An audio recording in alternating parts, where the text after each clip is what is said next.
بسم اللہ الرحمن الرحیم۔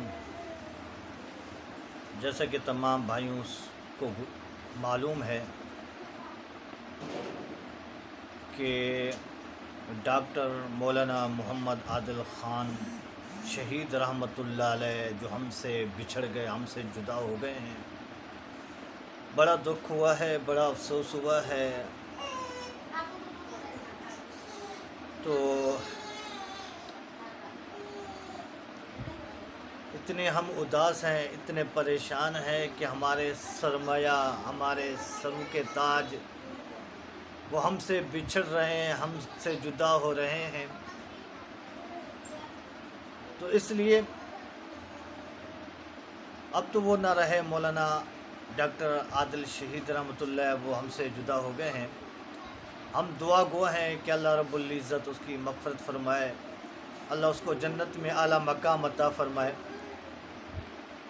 اور اللہ رب العزت ان کے اہل عیال، ان کے خاندان کو صبر جمیل عطا فرمائے۔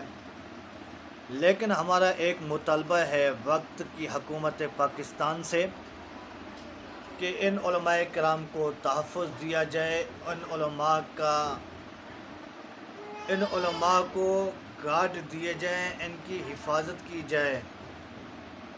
انہی علماء نے پاکستان کو آزاد کیا تھا اور پاکستان کا تحفظ کر رہے ہیں، اور پاکستان کا ہمیشہ یہ تحفظ اور دفاع کرتے رہیں گے۔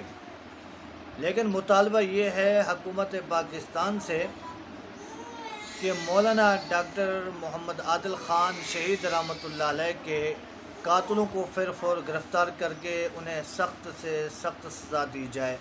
میں امید کرتا ہوں کہ وقت کی حکومت انشاءاللہ جلد از جلد مولانا ڈاکٹر محمد عادل خان شہید رحمۃ اللہ علیہ کے قاتلوں کو جلد سے جلد گرفتار کر کے اسے سخت سے سخت سزا دیں گے۔ وآخر دعوانا ان الحمد للہ رب العالمین۔